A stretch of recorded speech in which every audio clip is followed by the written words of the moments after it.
Então a gente vai falar hoje de Ame de Verdade, e esse é um curso que está sendo aplicado na carta de Paulo aos Coríntios, na primeira carta, capítulo 13, né? Somos 8 pessoas que estamos dando essas aulas, né? Nós estamos na aula número 5, que é o amor é imperturbável, e esse é o livro que está sendo usado como referência.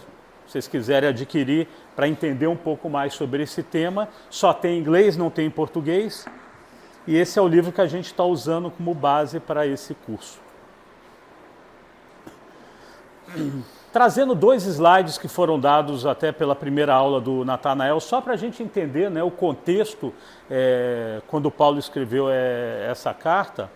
Existia uma indisposição, né, da igreja de Corinto, né, haviam relacionamentos quebrados dentro da igreja, tinha o orgulho das pessoas como regra em função de como era a cultura daquela região. Entre os cristãos havia desordem no culto, desrespeito a várias ordenanças, princípios. Tudo que o amor os coríntios não eram, né? Não vou fazer piada de corintiano, né? Não vou fazer, eu prometo que não vou fazer. Em respeito ao Luiz, eu não vou fazer nenhuma... Estou falando de amor hoje, né, Luiz? E a rigor, realmente é isso, exatamente o que acontecia, isso era falta de amor. Agora, esse trecho, né, essa carta, a gente pode falar para casais, já que estava sendo falada para aquele povo, né, para os cristãos em Corinto. Bom, esse texto foi escrito para tratar de questões da vida da igreja, né? O casamento é parte da vida da igreja, né? Os relacionamentos entre irmãos devem ser regidos pelo amor que Deus nos ensina nas Escrituras. O ensino baseado na visão bíblica do amor, o casamento ideal na Escritura, né, nas Escrituras como um todo, é entre 2 irmãos em Cristo. O amor deve reger o relacionamento conjugal e nessa carta apresenta, nesse capítulo, apresenta o caráter de Jesus, que deve ser imitado, né, por todo cônjuge cristão. Então esse aqui é um pano de fundo, né, para entender o contexto de por que essa carta foi escrita e por que se aplica para nós aqui também.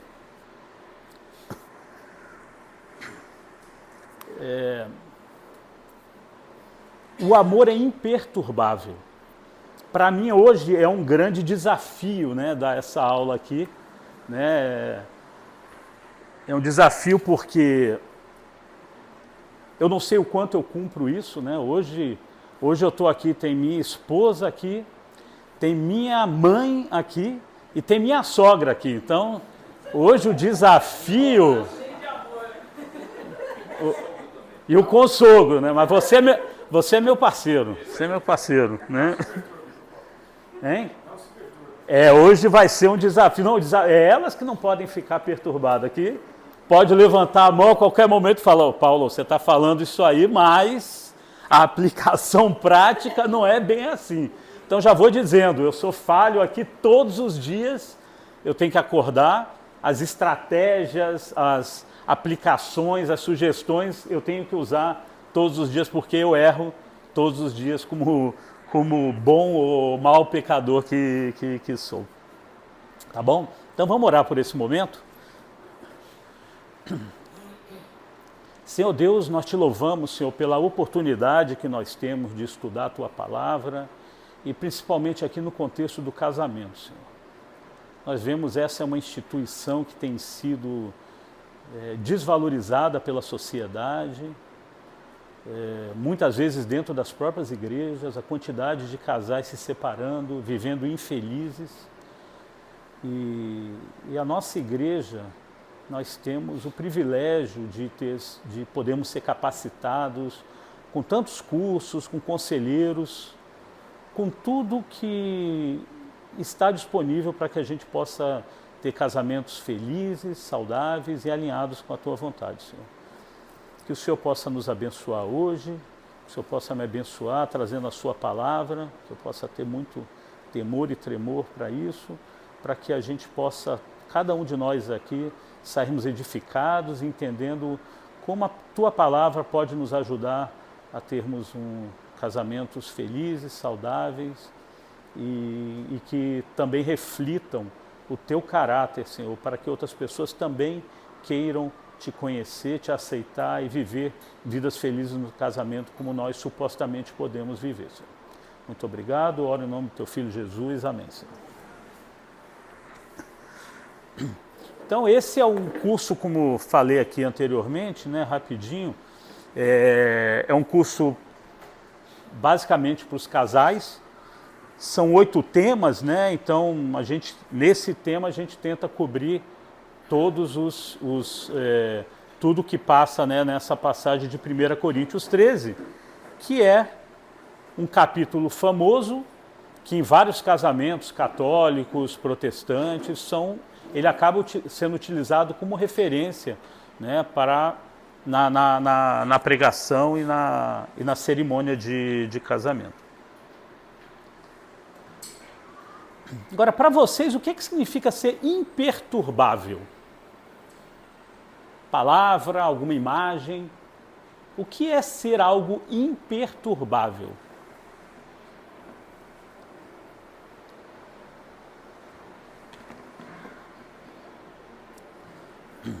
Alguma coisa que é constante, né, que não muda, que, né, que não se abala, né, que é sólido, né? Se pensar na parte física, uma coisa sólida, maciça, né? Robusta, que é uma coisa permanente, que persiste, que é estável, que é uma coisa serena, né? A gente está falando muita coisa física, parruda, robusta, mas é uma coisa serena, né? Aquela pessoa que está lá, né, no meio a uma guerra, né, às vezes um problema dentro de casa, no trabalho, e aquela pessoa que está serena, né? Eu tinha um amigo que falava, no nosso time executivo tinha uma pessoa que ele chamava que era aeromoça de avião. Que era moça de avião, né? O avião está balançando, aquela confusão toda, e você vê ela tranquila, né? Agora, o dia que a aeromoça ficar nervosa, você pode ficar preocupado também que tem alguma coisa séria acontecendo. E esse amigo a gente chamava da aeromoça, né, do avião, porque às vezes a empresa, a situação da área que ele era responsável estava com muito problema e ele mantinha a serenidade. E isso também é ser imperturbável. Ser firme, né? Ser firme também é ser imperturbável. Eu queria que vocês olhassem para essa figura, né? Que para mim trouxe bem forte a imagem do que é ser imperturbável, né? Então eu vou ler para vocês um poema, né? No coração do rio bravio há uma pedra que não se rende. A água ruge, dança, se esparrama, mas ela imóvel não se encolhe, nem se curva. Silenciosa guardiã do leito, ela conhece a pressa do mundo, mas escolhe a firmeza. E mais além, onde o céu rasga-se em trovões, as montanhas assistem à tempestade, como quem contempla um velho amigo. Não há medo em seus confrontos, nem urgência em suas raízes. Elas já viram séculos passarem em silêncio e sabem, tudo passa, menos elas. Ser imperturbável é ser como uma pedra, firme, mesmo cercada de fúria. É ser como uma montanha, serena, mesmo sob o caos dos céus. É permanecer inteiro quando tudo ao redor se desfaz. O amor de Deus verdadeiro, né? Ele é imperturbável. Ele não muda por circunstâncias. Ele não é abalado por dificuldades ou emoções passageiras. É como a pedra no rio ou a montanha em meio à tempestade. Nosso amor, especialmente dentro do casamento, deve refletir essa estabilidade. Isso aqui deve ser a imagem no nosso casamento. Vocês têm que guardar essas duas figuras, né? Como é que a gente lida com todos os problemas que nos atingem o tempo inteiro? E cada vez mais, né? A sociedade, como eu falei lá na oração, está muito difícil você sustentar um casamento, né, que seja imperturbável, né? Porém, humanamente falando, frequentemente nós nos encontramos facilmente perturbáveis, né?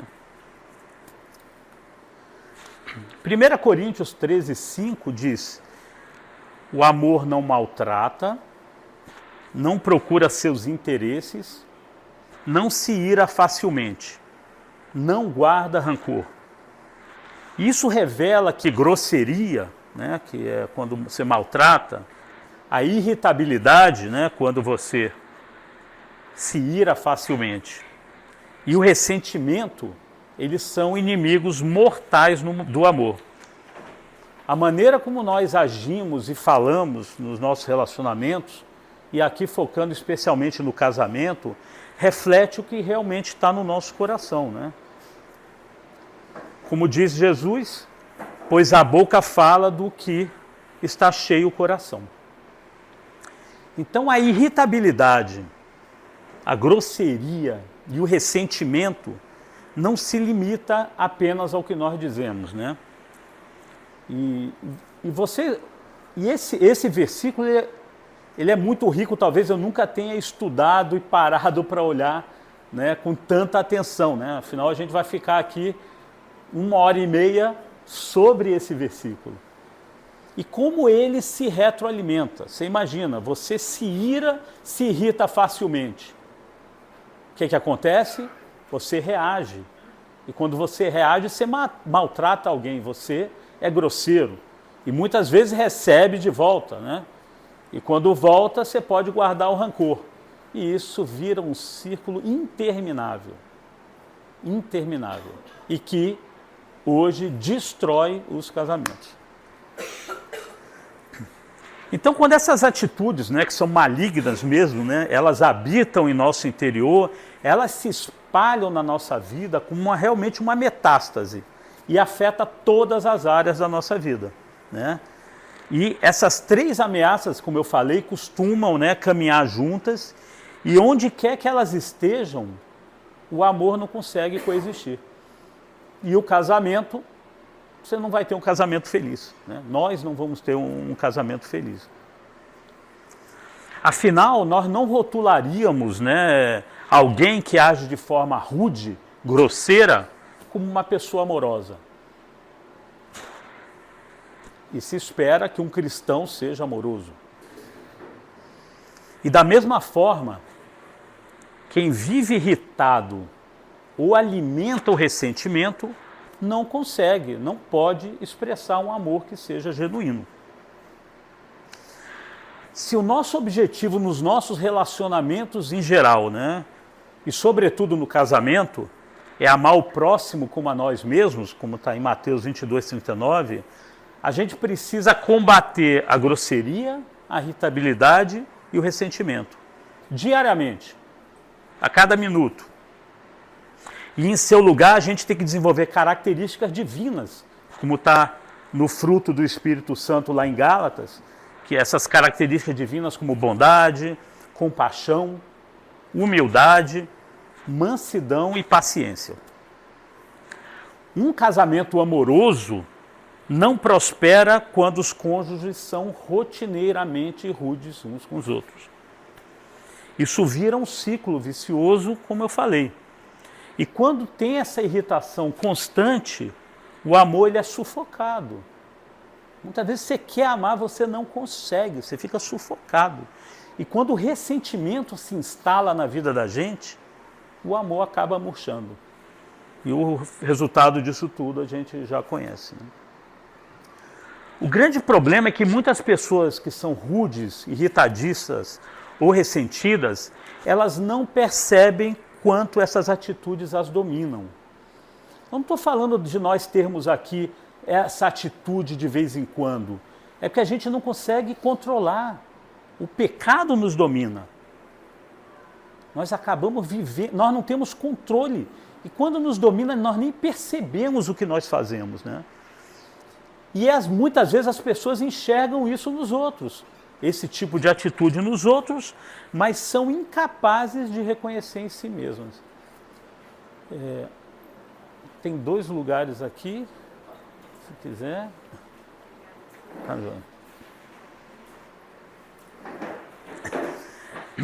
E como tem Mateus 7, 3, 5, né, você está tentando tirar o cisco do outro, tendo uma trave, né, no próprio olho.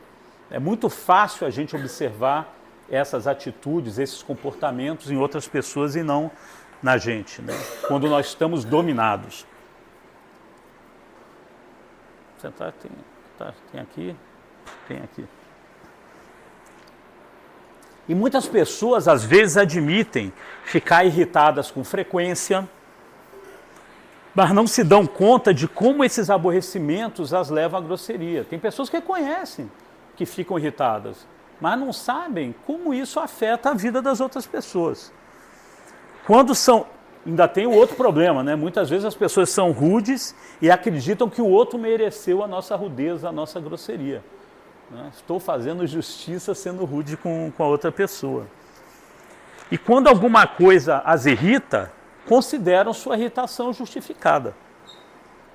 Então, comprometer-se com amor implica identificar e eliminar a grosseria, a irritabilidade e o ressentimento. E, paralelamente, maridos e esposas devem se empenhar em cultivar as virtudes divinas que nós vemos aqui nessa carta, as virtudes que tem do fruto do Espírito em Gálatas, e fazer com que tudo isso se enraize e floresça, né, no lugar dessas atitudes nocivas, né? Nós temos que substituir, elas não convivem, elas não coexistem, nós temos que substituir. E quando nós nos posicionamos para amar e abraçar esse desafio de reconhecer as nossas próprias falhas e buscar essa transformação, nós vamos poder refletir o amor que a palavra de Deus ensina para a gente.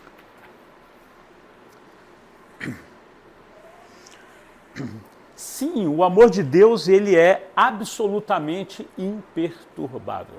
O amor dele, né? E quando a gente pensa nesse amor descrito lá em 1 Coríntios, nós estamos falando primeiramente sobre o amor que vem diretamente do próprio caráter de Deus. A Bíblia nos afirma que Deus é amor. Ele é todo amor. E seu amor o amor de Deus por nós, ele não oscila, né? Ele é imperturbável, né? Ele não depende das nossas circunstâncias e não depende do nosso desempenho. Em Romanos 8, 38, 39 diz: pois estou convencido de que nem a morte, nem vida, nem anjos, nem demônios, nem o presente, nem o futuro, nem quaisquer poderes, nem altura, nem profundidade, nem qualquer outra coisa na criação será capaz de nos separar do amor de Deus que está em Cristo Jesus, o nosso Senhor. Essa é uma passagem que descreve bem essa imperturbabilidade. Eu também tive dificuldade de entender o que eu falei agora. Desculpa.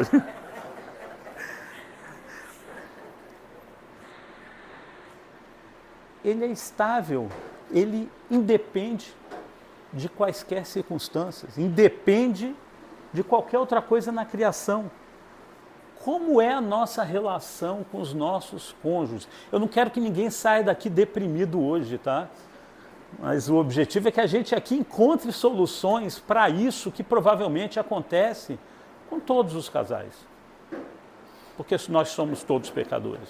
Então, eu não tenho dúvida que a receita que a gente vai discutir hoje, ela serve absolutamente para todos os casais. Então, como é que é? Vamos colocar aqui. Meu amor pela minha esposa. Amor, Vamos lá. Eu estou convencido que nem morte, nem vida, nem anjos, nem demônios, nem o presente, nem o futuro, nem quaisquer poderes, nem altura, nem profundidade, nem qualquer outra coisa na criação será capaz de nos separar do amor que temos um pelo outro. Esse amor que está em Cristo Jesus. Quem é capaz de falar isso aqui? Isso aqui é uma oração. Isso aqui é uma oração para que a gente reflita e imite o amor de Deus na vida da gente. Então esse é o amor imperturbável de Deus. Ele permanece firme, constante e fiel, mesmo quando nós não somos fiéis. Né? Se somos infiéis, ele permanece fiel, pois não pode negar-se a si mesmo. E além disso, Deus não muda. Em Tiago 1,17 fala: toda boa dádiva e todo dom perfeito vem do alto, descendo do Pai das luzes, que não muda como sombras inconstantes. Por isso seu amor é seguro, estável e permanente. É assim que o nosso cônjuge sente. O nosso cônjuge pode dizer: olha, o amor que o meu... Ana, você imagina, é um desafio a Ana chegar e falar: poxa vida, o meu sonho é um dia você chegar para mim e falar: amor, seu amor por mim é seguro, é estável e permanente. Esse amor divino, imperturbável, é exatamente o amor que nós somos chamados a manifestar em todos os nossos relacionamentos, especialmente no casamento, refletindo a imagem de Cristo para o mundo à nossa volta.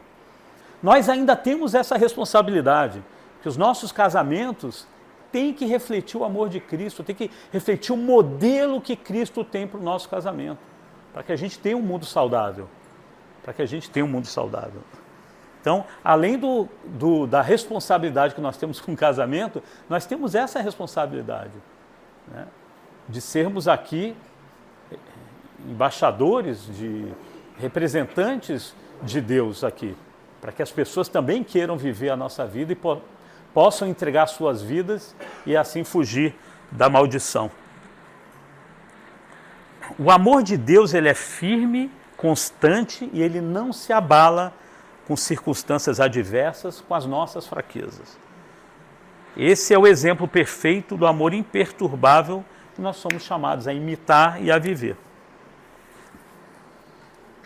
E Deus, ele é perfeito nesse amor. Né? Romanos 5,8 fala: mas Deus demonstra seu amor por nós. Cristo morreu em nosso favor quando ainda éramos pecadores. Aí mostra totalmente a incondicionalidade do amor de Deus. Quando ainda éramos pecadores, ele já demonstrava o amor. Deus nos amou enquanto ainda éramos pecadores. Então esse amor não depende do nosso mérito, mas da sua natureza imutável e constante. Como é o nosso relacionamento com o nosso cônjuge? Ele é incondicional? Fala: não, hoje eu vou amar menos porque a minha esposa olhou de cara feia para mim, então eu vou amar menos. Deus nos amou quando ainda éramos pecadores. Então esse é o padrão para nós amarmos os nossos cônjuges. Né? Vocês acham alto? É possível ser perfeito? Não, mas perseguir isso e buscar a perfeição, sim, é o nosso papel. Como é que a gente imita e vive dessa forma?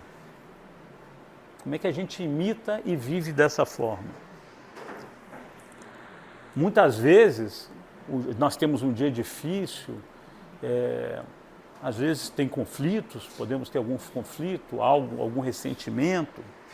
E eu sempre me lembro daquela passagem que está em Lamentações, que fala: as misericórdias do Senhor se renovam a cada manhã.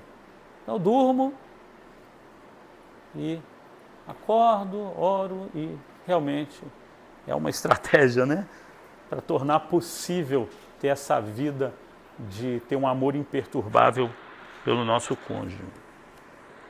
Então hoje nós vamos tratar os 3 atos de desamor que tem em 1 Coríntios 13:5, que é a grosseria, a rudeza, a irritação e o ressentimento.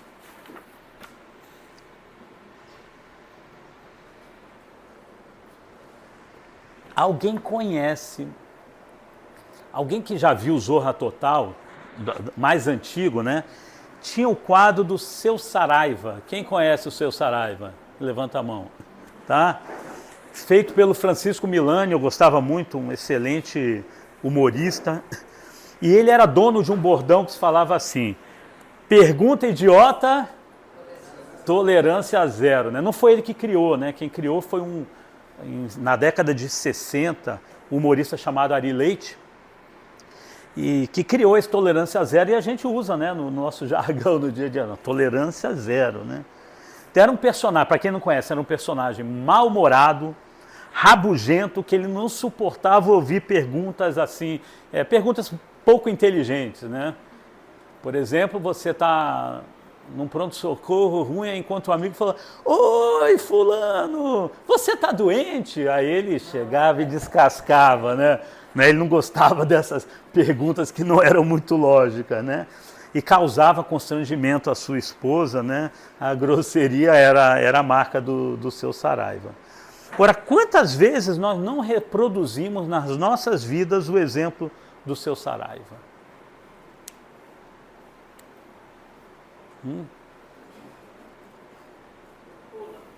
Pula. Às vezes de forma mais intensa, menos intensa, mas quando a gente se irrita, quando a gente tem ressentimento, a gente vira o Seu Saraiva e aplica aquela grosseria, né? Quando Paulo afirma que o amor não é rude, ele está apontando diretamente para a maneira como nós tratamos, né, uns aos outros, especialmente aqui dentro do casamento. E ser rude não significa apenas ser grosseiro nas nossas palavras, né? Mas também envolve a atitude constante de desrespeito, que pode não ser com palavras, que machuca e afasta aquelas pessoas que nós amamos. Então pensem comigo aqui em Efésios 4:29, que diz: nenhuma palavra torpe saia da boca de vocês, mas apenas a que for útil para edificar os outros, conforme a necessidade, para que conceda graça aos que a ouvem. Observe aqui que Paulo não está apenas dizendo para nós evitarmos palavras ruins. Nós podemos nos calar e evitar palavras ruins e não falar. Mas ele diz para nós falarmos de forma edificante e cheia de graça.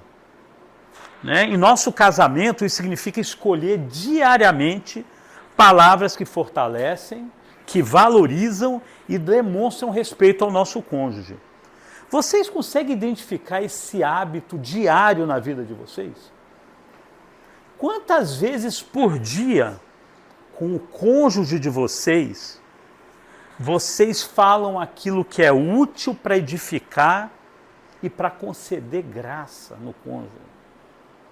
Se a gente fica um dia sem fazer isso, nós estamos errando feio. Nós estamos errando feio se nós não estamos fazendo isso todos os dias. O respeito, né, é a linguagem de amor que deve prevalecer em nosso lar. O respeito tem que prevalecer no nosso lar. E ser rude, ser grosseiro, mal educado, maltratar é justamente o contrário. É tratar o outro como alguém que seja indigno do nosso melhor comportamento. Você acorda de manhã com aquele mau humor, não dá um bom dia, não dá um beijo, não fala alguma coisa bacana. Não sei qual é a linguagem de amor, não sei quantos de vocês já foram expostos às 5 linguagens de amor, mas expor aquela linguagem que a pessoa fica, que é mais sensível. Aí você chega no trabalho, bom dia para todo mundo, tá rindo com todo mundo. O relacionamento mais importante da vida do ser humano é o cônjuge. É o primeiro, não são os filhos. Primeiro é o Senhor, mas falando aqui na terra, isso é bíblico. É o primeiro relacionamento, é o cônjuge.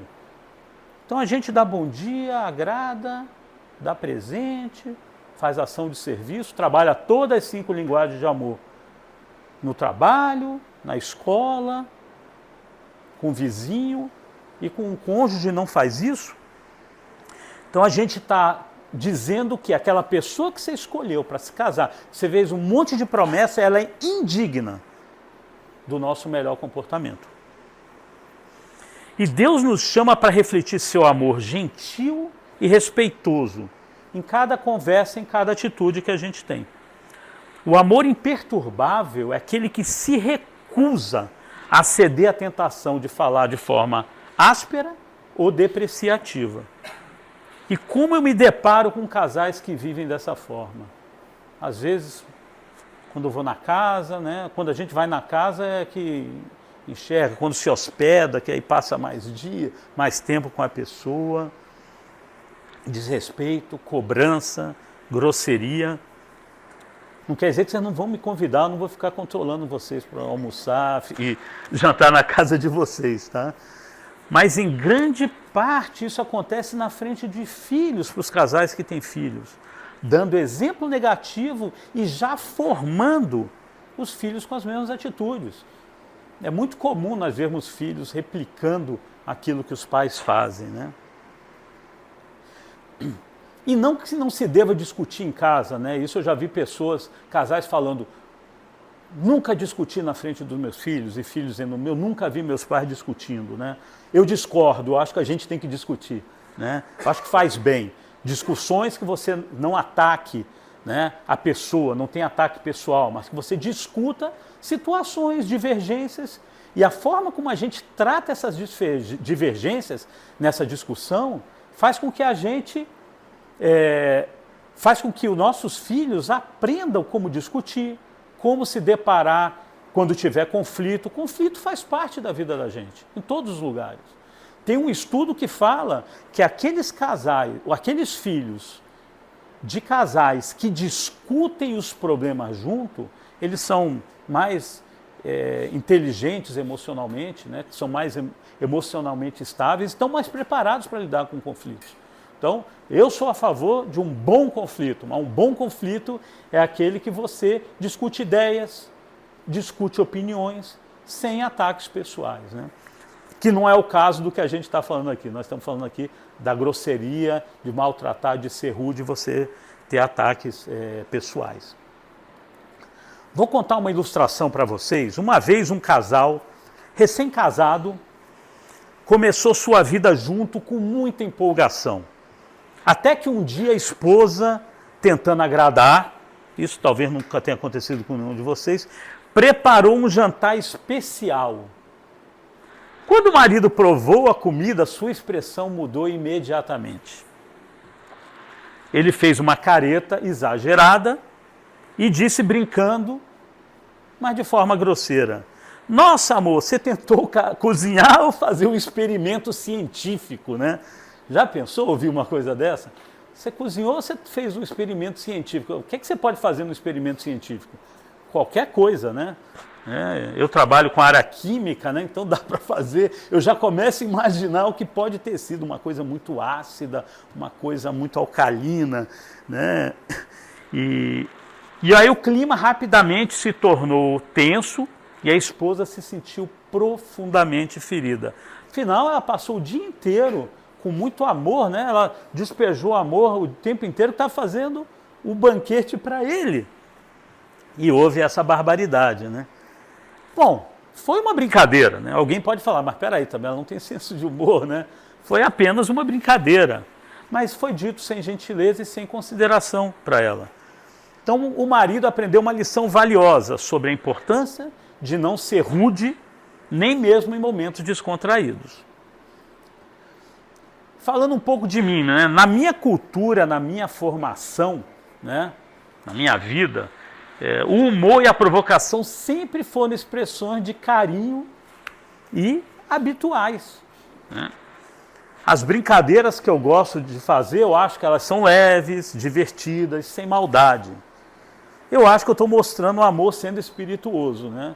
E a Ana, você vê isso muito com os meus amigos lá do Rio, né? Eu sou do Rio, eu não me apresentei aqui antes, né? Eu sou do Rio, estou aqui já na igreja desde 2002, né? Foi quando recém-convertido eu vim aqui para a igreja. Sou casado e tenho 2 filhos e um neto maravilhoso, não é, Wesley? É maravilhoso ou não é? E a Ana vê, ela adora até ver as conversas no WhatsApp, eu mostro para ela a conversa do WhatsApp, porque ali é uma grosseria. Mas você vê que o pessoal, a gente parece que aquela da quinta série, a gente está na faculdade, né? Gozação, enche o saco, com futebol principalmente. E você vai, de repente, alguém descobre que está com um problema. A gente se junta para ajudar ele, às vezes é financeiramente, às vezes é um problema emocional. Você vê que tem um carinho, um amor, mas é uma grosseria, né? Que quem está de fora, quem não está acostumado, né? E esse tipo de brincadeira não fazia parte da cultura da minha querida esposa, né? Quando nos casamos, essa diferença gerou uma dinâmica curiosa, né? Eu não entendi às vezes que as minhas brincadeiras que eu achava muito legais, muito engraçadas, né? Não a cativavam, né? E às vezes nem a cativa, né? E às vezes deixa chateada. Então o que eu fiz? Eu diminuí, tá, amor? Mas eu gosto, tá na minha cultura. Pior que eu tenho uma filha igualzinha, né? Tem uma filha que reproduz, é impressionante. O meu genro fala, casei com meu sogro, né? Fala, eu casei com... Mas ele gosta, ele é feliz assim. Não é feliz, Wesley? Mas eu tive que calibrar. Calibrei, mas às vezes, né? Dá uma escorregada, hein? Passa do limite, opa! Né? Eu tenho que fazer com que ela não se irrite, né? Não pode, tem que pedir desculpa para quebrar o ciclo da não graça, né? Quebra o ciclo, o perdão quebra, é um antídoto maravilhoso, né?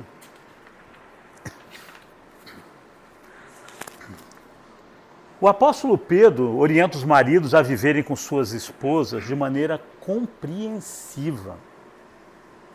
Do mesmo modo, vocês, maridos, sejam sábios no convívio com suas mulheres e tratem-nas com honra como parte mais frágil e coerdeiras do dom da graça da vida, de forma que não sejam interrompidas as orações de vocês. Note que, segundo Pedro, desconsiderar o coração da esposa, e no meu caso, a baixa tolerância para algumas brincadeiras, se bem que eu não posso dizer, você já deu uma flexibilizada boa pra caramba, né? Mas isso afeta até a forma como Deus ouve as nossas orações. Então eu tenho aprendido que mesmo com palavras que são bem intencionadas, elas podem ser mal interpretadas. E ferir, mesmo quando a intenção é demonstrar afeto, e criar um ambiente descontraído. Então é a melhor das intenções e é possível ser rude sem querer ser rude. Então fica a dica aqui. Ser rude pode parecer alguma coisa de pouca importância, e a gente diz que o oposto de grosseria, né, de rudeza, é ter uma boa educação. Né? Mas uma pessoa rude pode ser alguém que não necessariamente falando, ela, por exemplo, pode começar a comer antes das outras pessoas numa refeição. Para algumas pessoas isso aí é considerado rudeza, né? Ou quem arrota sem cerimônia depois de uma refeição, é rude pra gente? Mas dependendo da cultura, eu estava falando, desculpa, qual é o seu nome? Giovanni, eu estava falando com Giovanni viaja aí, vai para a Ásia, né? Agora, não sei se já foi algumas vezes. Em algumas culturas, arrotar é um sinal de que você, aquele que reclamou disse que era um experimento científico da esposa, se ele soltasse um arroto lá na China, a mulher ia ficar feliz pra caramba. Feliz demais, né? Então a gente tem que entender, né, as diferenças culturais, e as diferenças culturais existem dentro do nosso país, né? Dentro do nosso lar. Mas quando a Bíblia diz, né, que o amor não é rude, está falando de algo que vai além de conjunto de regras de etiqueta social, né? A palavra grega, que é traduzida como rude aqui, né, nesse texto de 1 Coríntios, ela pode abranger um leque de comportamentos, que vai desde a falta de modos até atos vergonhosos, né? E aqui eu vou citar alguns que no livro Alexander Strauss falou de algumas ações que são rudes, que vocês podem identificar. Vestimenta inadequada. Para algumas pessoas, a pessoa está se sentindo, está sendo rude com a pessoa. Conversa sem consideração. Eu diria que essa é uma das principais grosserias que nós temos na vida hoje. Eu gosto muito de falar desse tema, né? O Eduardo, a gente conversa muito sobre esse tema. Hoje em dia as pessoas não têm diálogo. As pessoas têm um monólogo intercalado. É um monólogo intercalado. Cada um está contando uma história, um não está ouvindo o outro, mas o importante é falar, né? E as pessoas falam, mas não escutam. Está cada vez pior. Eu sinto tristeza quando eu vejo como hoje tem conversa sem consideração. E é uma grosseria. Alguém que vem te contar alguma coisa e você chega para outra e conta outra coisa. Não vai nem na primeira pergunta que é, e aí? A pessoa chega para você e fala, eu fui ao cinema ontem. Qual é a resposta da outra? Eu também fui ao cinema. Caramba, vai pelo menos na primeira pergunta, né? Na primeira página, fala, e aí, qual o filme que você viu? Você curtiu o filme? Não corta, isso é grosseria. E no relacionamento conjugal também. Eu chego em casa, minha esposa cheia de vontade de contar como foi o dia. Né? Eu me lembro quando nossos filhos eram pequenos, ela queria me contar, já tinha o relatório, né, inteiro. Eu ia chegar e cortar ela e não dar atenção para ela. E no início do nosso casamento eu fazia isso. E fui aprender com as 5 linguagens de amor que eu não estava amando minha esposa, porque ela queria me contar o que aconteceu. E eu ia para o computador para ver se tinha alguma mensagem. Trabalhava na área comercial, não tinha celular. Não, já tinha celular naquela época. Mas já queria saber se tinha algum pedido, mas não tinha celular, mas não tinha e-mail, né? Não tinha isso tudo, né? Celular era para falar, né? Naquela época, celular era um telefone. Né? Então, de respeito pelo tempo, algumas pessoas são muito sensíveis pelo tempo, elas se sentem desrespeitadas quando você não cumpre o tempo, né? Pela consciência moral dos outros, aqui tirar vantagem das pessoas. E tem pessoas que são mais sensíveis a algum desses pontos, né? Tirar vantagem das pessoas. Tem gente que não é crente, não conhece a palavra do Senhor, mas ela é extremamente preocupada com isso e não querer tirar vantagem das pessoas. Outras se convertem e tem que brigar com esse pecado, com essa inclinação por muito tempo. Falta de tato, ignorar contribuições ou ideias alheias. Poxa, você não, dentro de um relacionamento conjugal, ignorar uma ideia que teve, mesmo que você saiba qual é a certa, você é o PhD, é o que sabe tudo daquele assunto, e vem uma ideia e você despreza, isso é grosseria também.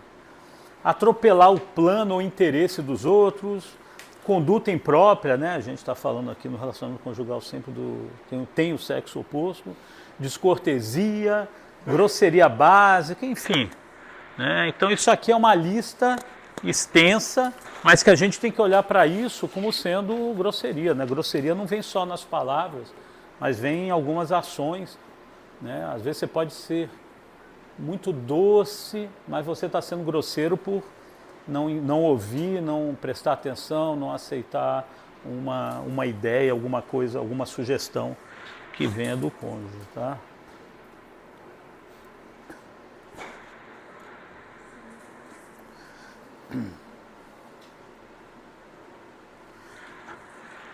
O amor não ser rude, né, uma analogia que é proposital para vocês não se distraírem. O amor não ser rude, mas obrigado, viu? Eu fui amoroso na...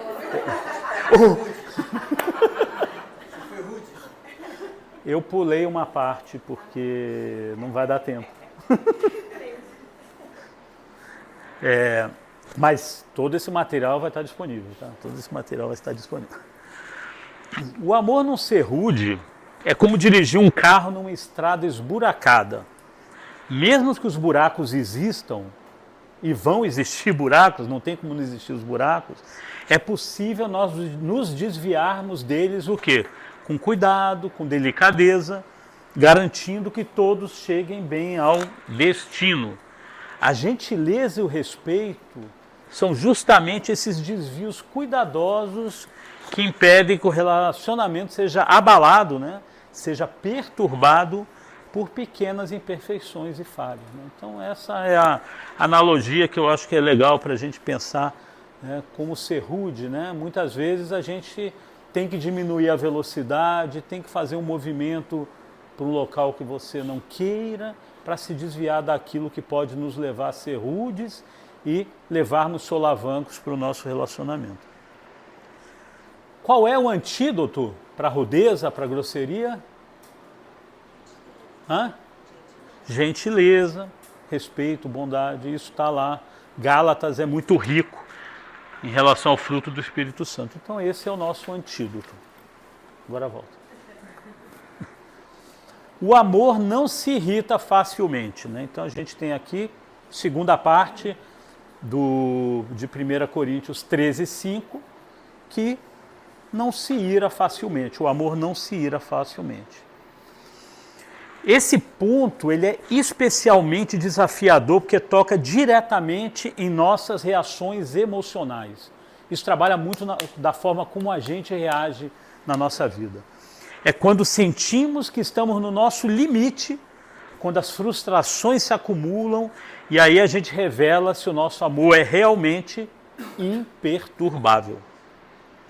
E essa pequena frase que Paulo escreveu na carta aos Coríntios carrega um grande desafio. Como é que a gente controla o nosso temperamento em nome do amor? Que é muito fácil, né? Não se irritem, não se irem facilmente. E os casamentos saudáveis não são aqueles onde os cônjuges não se irritam. Algumas coisas vão ser parte da nossa inclinação pecaminosa, mas aqueles onde a gente aprende a administrar a nossa irritação com graça. Como é que a gente administra? Como é que a gente gerencia isso? Um coração que se irrita com facilidade, ele está mais interessado, muitas vezes, em estar certo do que amar bem. Muitas vezes a gente quer estar certo. E aí a gente se irrita porque a gente não está conseguindo mostrar que a gente está certo. E isso é profundo. As nossas emoções são profundas. Então, quantas vezes a gente insiste em ganhar uma discussão, em apontar um erro, em nos irritar por uma pequena falha, quando na verdade a gente está perdendo uma oportunidade de amar como Cristo amou e nos exorta a fazer dessa forma. Provérbio 14:29 diz, né, e reforça: quem é paciente tem grande entendimento, mas quem é agressivo revela insensatez. Ou seja, a paciência demonstra maturidade, enquanto a irritação descontrolada expõe a nossa imaturidade emocional e a nossa imaturidade espiritual. Nos tornamos insensatos sem a sabedoria que vem do alto. Né? E que Deus nos dá de quê? A sabedoria? De grátis. Né? Deus nos dá de grátis. E aqui está um ponto importante, né? Irritar-se facilmente, muitas vezes é um reflexo de algo que está mal resolvido dentro de nós. Dentro de nós. E muitas vezes a gente não está enxergando isso. Pode ser o quê? Orgulho, É o orgulho, não está nem discutindo o que está certo ou está errado. O nosso orgulho nos faz isso. Pode ser falta de empatia, um cansaço físico, emocional e espiritual, que aí a gente perde o controle, o domínio próprio vai embora, né? Expectativas irreais. Tem pessoas que criam uma expectativa e não conseguem viver quando a expectativa, ainda que pequena, ela não é realizada. Por isso que cultivar um amor que não se ira facilmente é também cultivar a intimidade com Deus, né? Então a gente desenvolve essa intimidade com Deus. E quanto mais perto nós estamos dele, né, mais cheios do Espírito, e mais conseguimos produzir o fruto do Espírito, né? Que inclui, já fazendo o spoiler, né, de qual é o antídoto, né? É ter paciência, ter domínio próprio, autocontrole, que está em Gálatas. A grande verdade é que ninguém consegue viver isso sozinho. Nós somos incapazes de viver isso sozinho, né? O Fernando contou há muitos anos atrás, quem tem mais tempo de igreja sabe, ele contava de um pastor que tinha dito que já tinha atingido o nível supremo de maturidade espiritual. Já não pecava mais. Aí, num café da manhã, alguém pegou, que ouviu isso, pegou uma jarra de água, derrubou sobre a cabeça dele e o cara, né, se irritou. E aí o cara ficou irritado. Não, eu só queria saber mesmo se aquilo que você falou, se a Bíblia estava certa ou não estava, né? Então a gente precisa da ajuda de Deus todos os dias, para não reagir com irritação, mas reagir com graça quando nós ficamos irritados. E essa é uma decisão diária. Muitas vezes a gente tem que fazer isso minuto a minuto, né? De agir em amor, mesmo quando a carne quer agir no impulso. O amor verdadeiro, o amor que vem de Deus, ele não é temperamental, não é impulsivo e ele não explode ao menor sinal de frustração. Ele é o quê? Imperturbável. Quero que você saia daqui falando que aqui a Ciri não entende, mas imperturbável. Aqui em Tiago 1, 19 e 20 fala: meus amados irmãos, tenham isso em mente, sejam todos prontos para ouvir, tardios para falar, tardios para irar-se, pois a ira do homem não produz a justiça de Deus. Isso é fundamental para qualquer relacionamento, mas principalmente no casamento. Muitos casais vivem em constante tensão, porque um ou ambos estão sempre à beira da explosão. Você vive assim? Você conhece alguém que vive assim? O amor maduro aprende a respirar fundo, a recuar e ouvir antes de reagir. Tem uma história aqui que uma pessoa ao chegar em casa, isso aqui ninguém deve ter passado por alguma coisa parecida, encontrou a sala parecendo que tinha passado um furacão, né? Brinquedo, um homem, né? Brinquedo por marido, brinquedo por todos os lados, louça na pia, o cachorro tinha mastigado um dos sapatos dele. Ele olhou para sua esposa com os olhos arregalados e disse: amor, o que é que aconteceu aqui? A Terceira Guerra Mundial aconteceu aqui? E ela respondeu sem perder o humor, né? Agora o humor estava do outro lado. Não, só o nosso filho de 2 anos e o cachorro em modo turbo, né? Só isso. Ela lida com isso o dia inteiro. Ele ia responder de forma explosiva, mas parou, respirou e pensou: se eu falar o que eu estou pensando, eu vou dormir no sofá por 1 semana.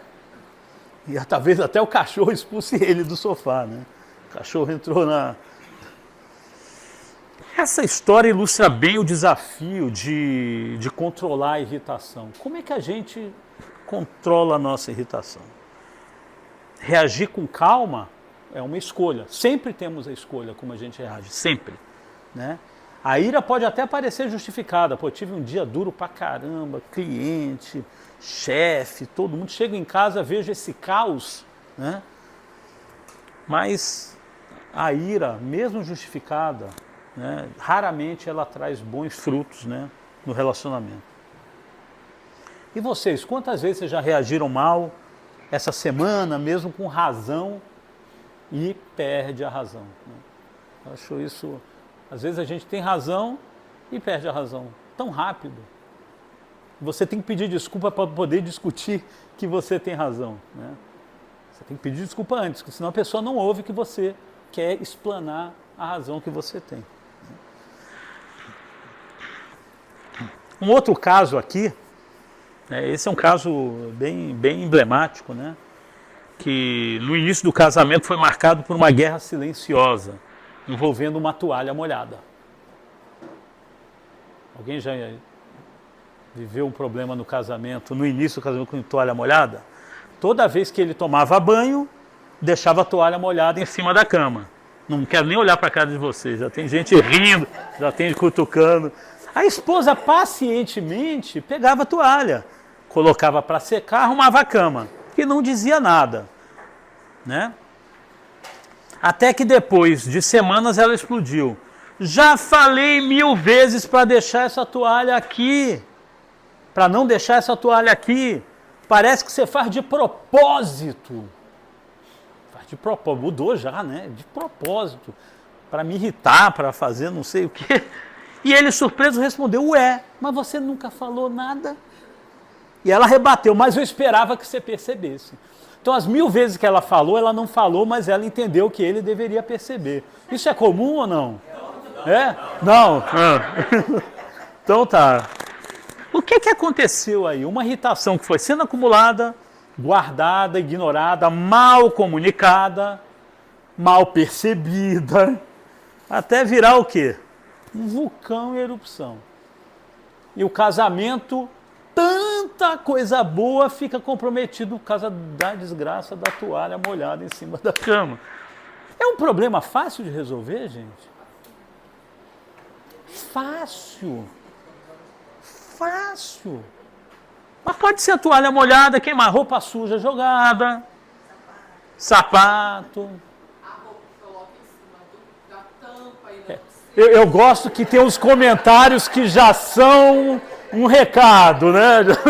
Já são um recado. O pior é que tem 2 meninos que fazem a mesma. Amor, deixa só eles compartilharem, tá? Por favor, tá? Deixa só eles compartilharem. Que mais? Pasta de dente aberta.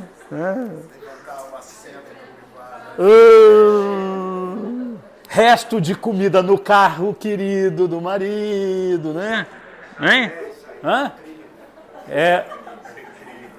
Essa foi...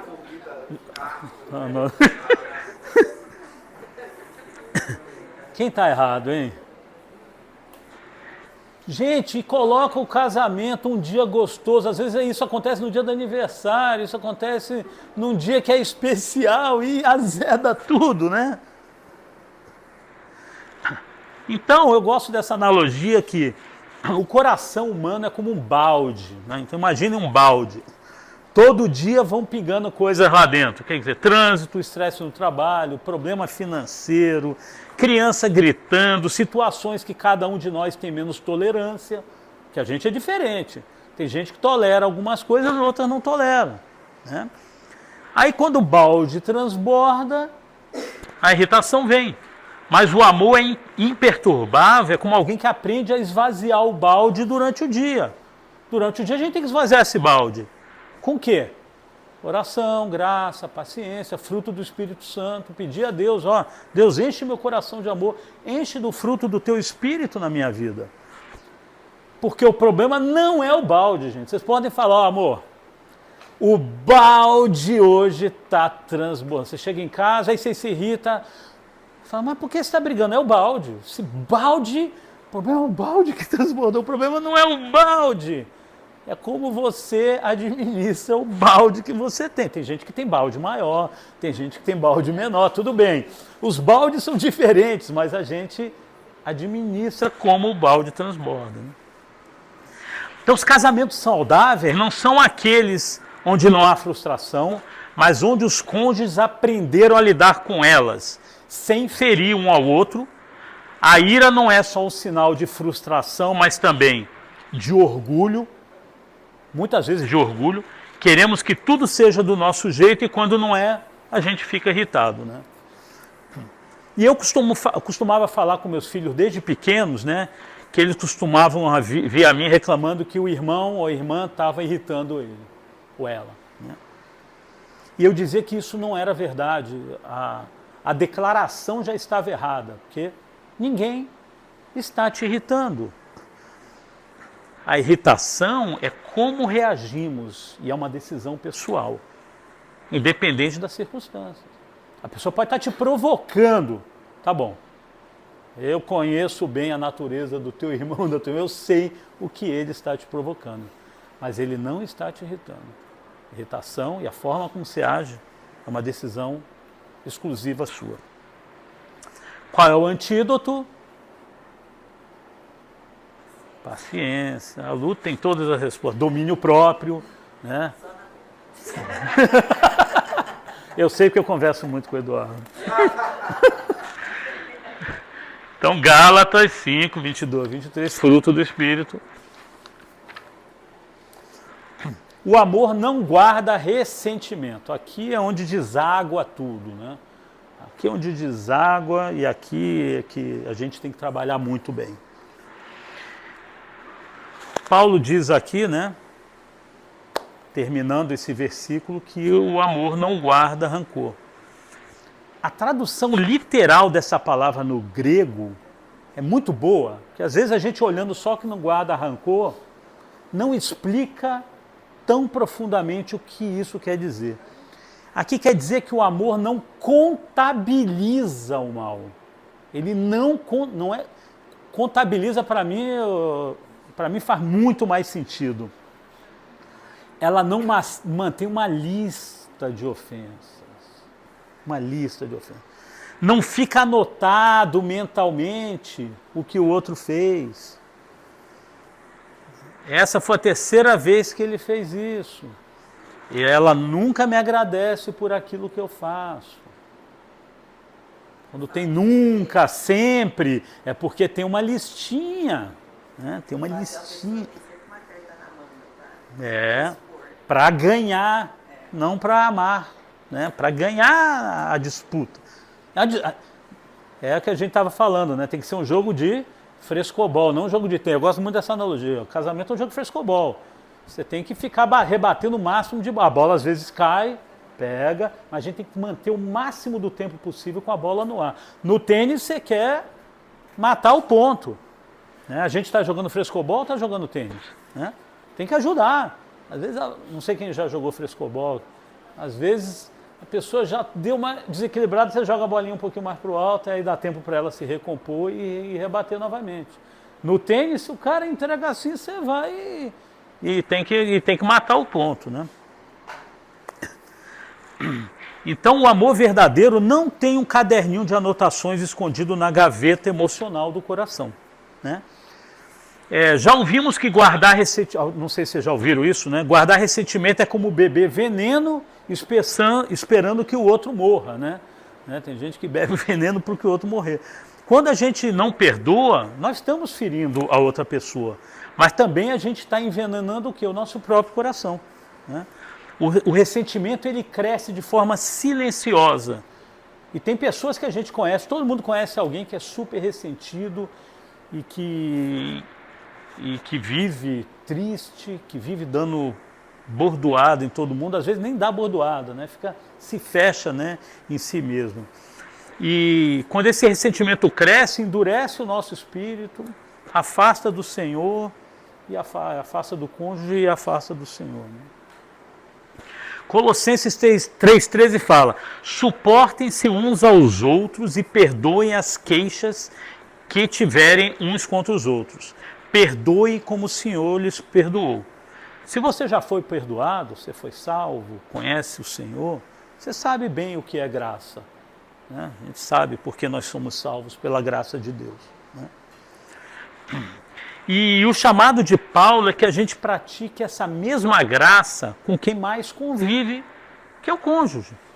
E vamos ser sinceros, né? Isso aqui Não é para o vizinho, para o chefe, para o cunhado, para a sogrinha, que a gente está pensando quando lê suportem-se uns aos outros. É no cônjuge, que a gente está todos os dias, né? E aí uma ilustração que eu gostei é que um casal estava fazendo um aconselhamento matrimonial. O conselheiro ouviu 20 minutos, né, uma série de reclamações da esposa, nesse dia da esposa. Ele perguntou, você já disse isso antes? Ela respondeu, já sim. Aliás, eu tenho tudo aqui arquivado, né? Eu tenho tudo aqui arquivado. O marido, meio sem graça, né, comentou, pastor, minha esposa tem uma memória de elefante. Só que o problema é que ela se lembra só das minhas falhas. E com data, hora e a roupa que eu estava vestindo na hora que eu errei, né?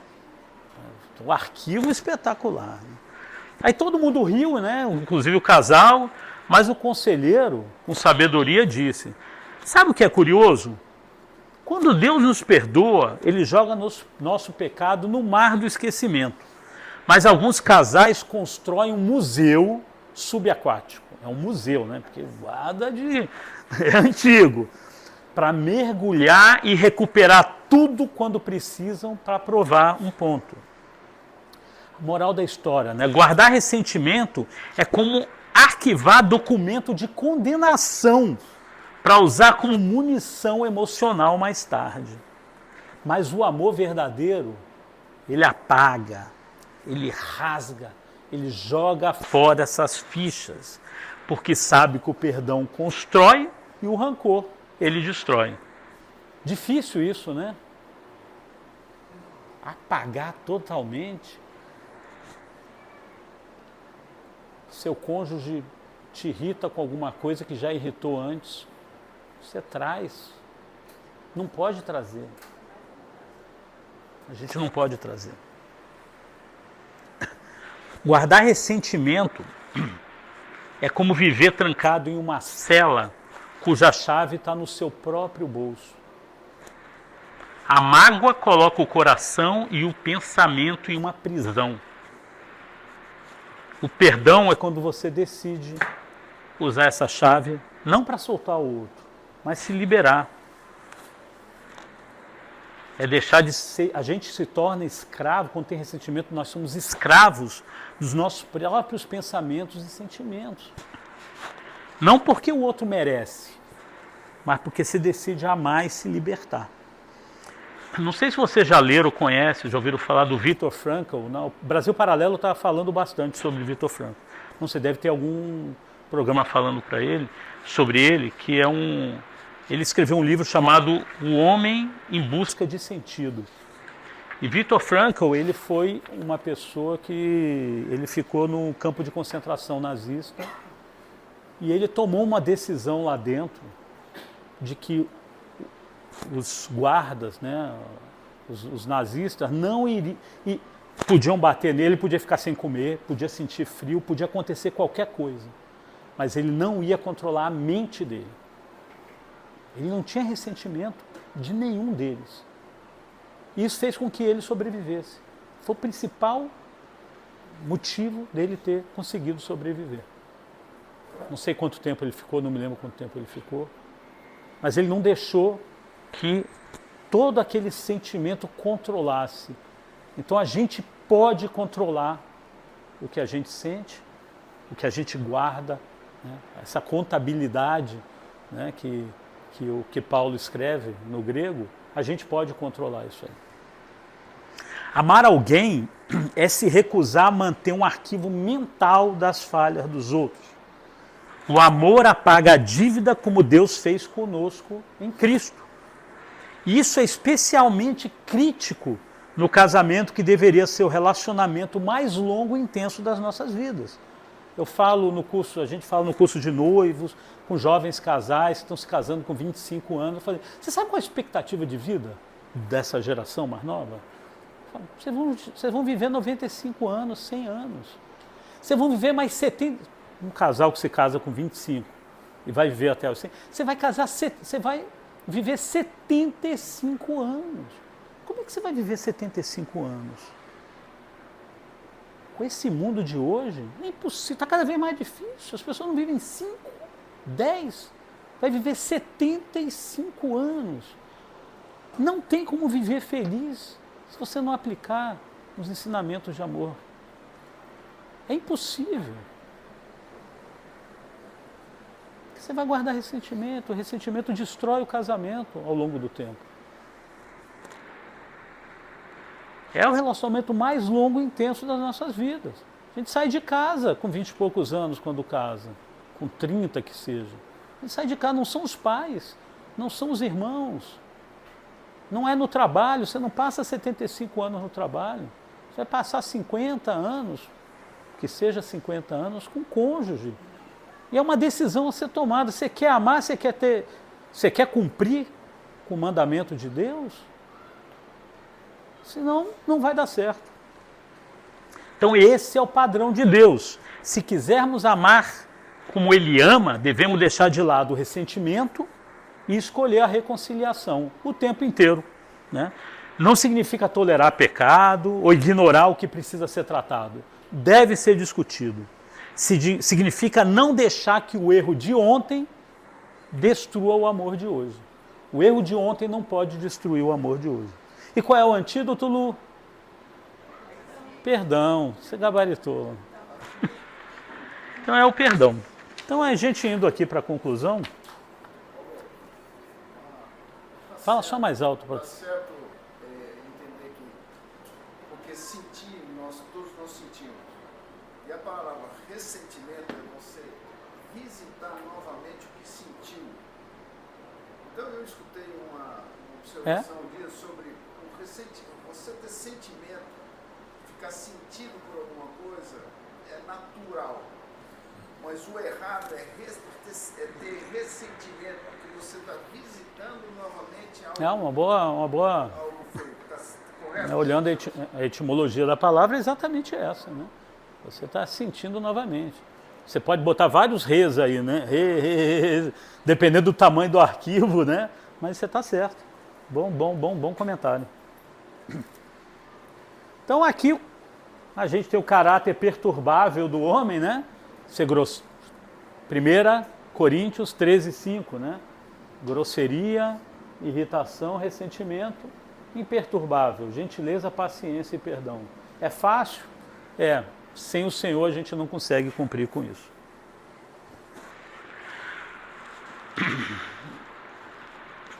O amor de Deus é o nosso modelo perfeito, né? E em Salmo, o salmista fala, não nos trata conforme o Senhor, né? Não nos trata conforme os nossos pecados, nem nos retribui conforme as nossas iniquidades.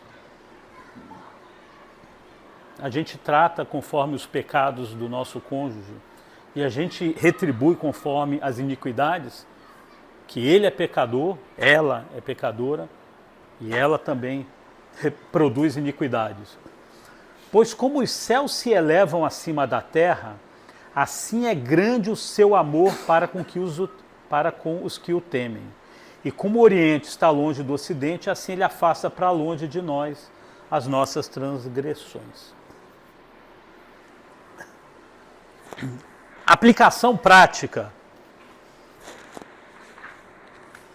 Baseado em tudo isso que a gente viu hoje, nos antídotos para aquilo que talvez alguns de vocês tenham, identifique qual aspecto você precisa fortalecer e ore sobre isso com seu cônjuge.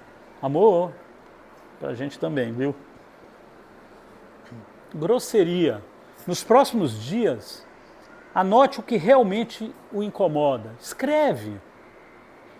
No final de cada dia, reflita sobre isso e pergunte a si mesmo se você se caracterizou por uma postura de grosseria e rudeza.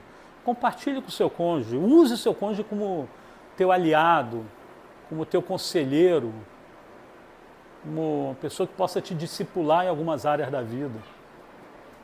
Irritabilidade. Durante essa semana, tente identificar uma situação por dia que normalmente geraria irritação. Com certeza tem. Escolha conscientemente reagir com amor e paciência para isso. Compartilhem entre si, como casal, esses momentos e orem juntos por mais domínio próprio O que é que dispara? Qual é o gatilho? Que estratégia a gente pode ter para que esse gatilho não seja disparado? Ressentimento. Pense em algo que você ainda guarda em seu coração contra seu cônjuge. Deve ter. Escolha hoje liberar esse perdão. Se livre, saia dessa prisão de sentimento que você possa ter. Fale sobre isso com ele ou ela e, se necessário, orem juntos. Talvez seja esse o início de uma nova leveza em seu relacionamento. Isso é um peso que a gente carrega. E a gente pode ter uma vida mais leve. Bom, no horário certo, deixa eu orar com vocês para finalizar. Senhor Deus, muito obrigado, Senhor, por essa oportunidade, Senhor, de falar do Teu amor imperturbável, que nós possamos sair daqui com essa certeza que quando nós Te obedecemos, temos esse amor imperturbável, que independente das circunstâncias nós podemos levar um casamento feliz, que é tão bom ser feliz, né, Senhor? E que a gente possa mostrar isso para o mundo, que o Teu amor, os Teus ensinamentos, os Teus princípios, o Teu amor imperturbável é refletido nas nossas vidas, Senhor. Muito obrigado, que a gente tenha um domingo de paz e que a gente tenha um domingo de comunhão com os irmãos aqui na igreja. Em nome do Teu Filho Jesus que a gente ora, amém, Senhor.